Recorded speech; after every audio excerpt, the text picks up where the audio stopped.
I've been working on a lesson to teach a little bit of high school chemistry, and one of the steps I wanted within that was a little simulation showing a chemical titration experiment. And the idea here is that there's a flask with some sort of acid in it, and you have a burette up here, and you're dispensing a base from the burette into the acid. There's also an indicator fluid in there, so it changes color as the pH changes. The learner would come in and they would use these controls over here to dispense the fluid. If you watch, the little blue will go down as I'm dispensing more and more. Eventually, when I get down to around 25, there'll be a pretty dramatic color change as the pH jumps up. In this video, we're going to look at how to make a simple simulation like this. Here is that same step in the editor.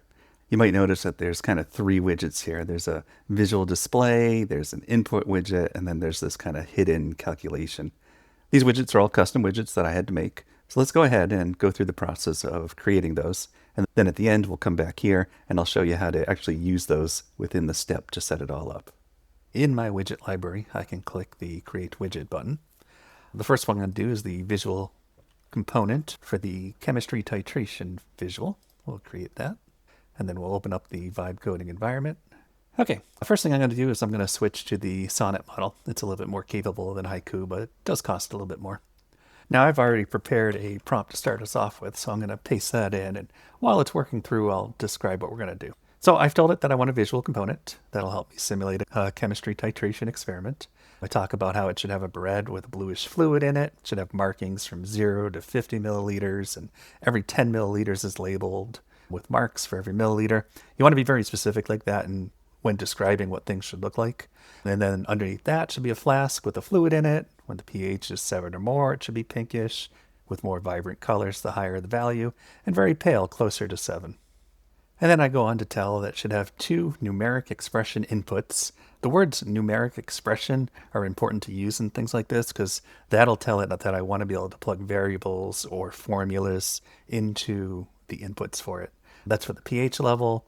And then finally, I tell it when the values of the inputs change, I want the level and the color of the flask to either transition or animate. So we get some kind of visual feedback while it's happening. So here's its first shot at that. We got a flask down here. We have the burette up here. It labeled them. I don't think I really want them labeled. So let's make a few adjustments. So I think the first thing I want is it to be shorter than it is. So I'll ask for it to be about 40% shorter than it is. I'm also going to get rid of the volume and pH labels. I think the fluid in the bottom should only be about half full, not entirely full. Let's see what that does. Okay. It's getting chopped off at the bottom, so we should have a look at that. And now the fluid doesn't really fill to the sides. Let's change the volume and make sure that that works. So there we go. We went down to 2, up to 20. If I change the pH level, the color's working. All right, so let's go ahead and make those changes. All right, the fluid still isn't quite filling up the way I would like it at the bottom. I'm going to suggest it looks at that again. Make sure it's masked correctly. All right, there we go. So now the fluid kind of goes all to the edges. It's kind of overlapping the bottom slightly. So I'll tell it that. It's still getting clipped a little at the bottom. There we go. We get the full bottom, the fluid's in there. If I click on here and change the pH level, it changes. Perfect. And if I change the volume of the burette, that changes. I think the only other things I might want to do is the visual of the burette could probably be a little bit better. So I'll ask it if it can make it look more real.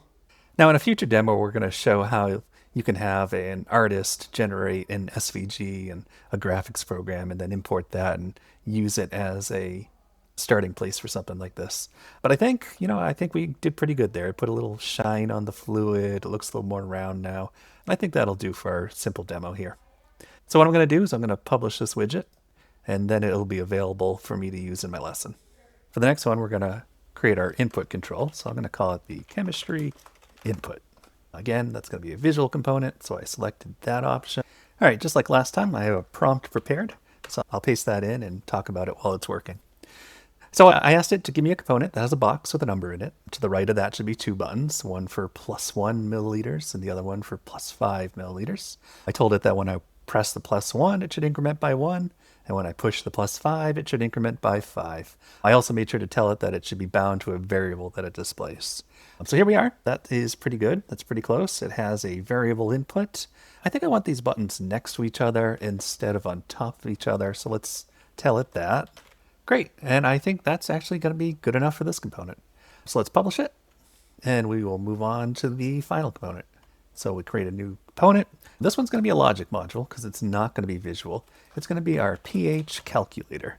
I'll create that, enter in the vibe coding environment. Okay, same deal. I've got a prompt prepared and we'll let it start thinking as we talk through it. So let's look at it in my notepad here.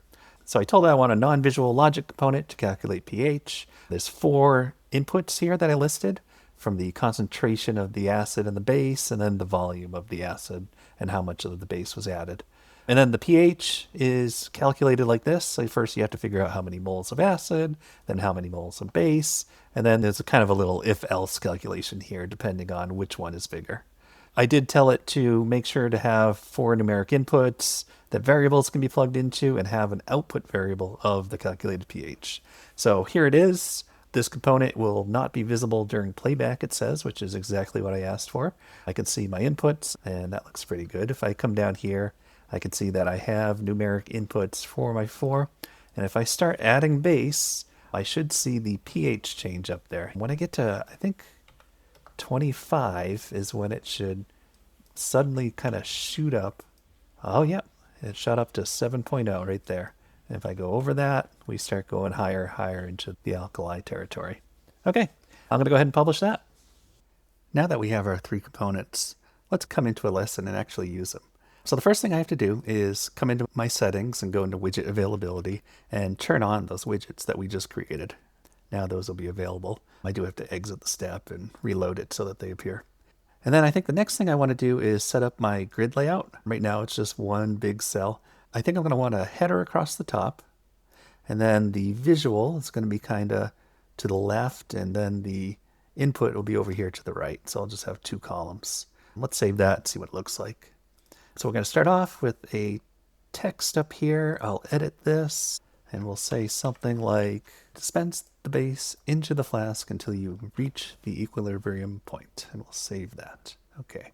Now we're going to need the visual over here on the left. So let's go ahead and grab that and drag it over. We're also going to need the input box that we created. Look, looks like it actually created in the questions category.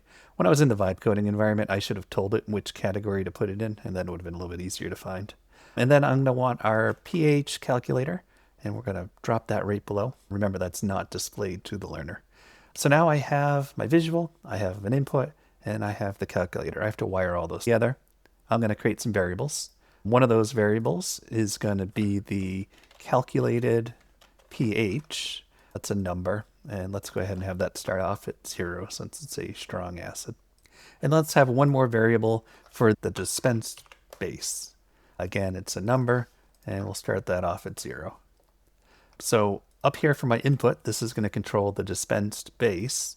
So I'll come over here and select that variable. In our visual, we also want the volume of the level to be that dispensed base. I'll go ahead and put that in. And actually, that's not right because we want it to show some fluid and then to go down as I dispense. So I'm going to do 45 minus the dispensed base. So as this number goes up, this number will go down.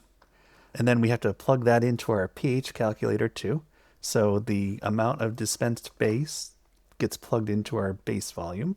We're going to need that calculator to give us a result in the calculated pH variable. And then finally, back on our visual, the pH level should be that calculated pH.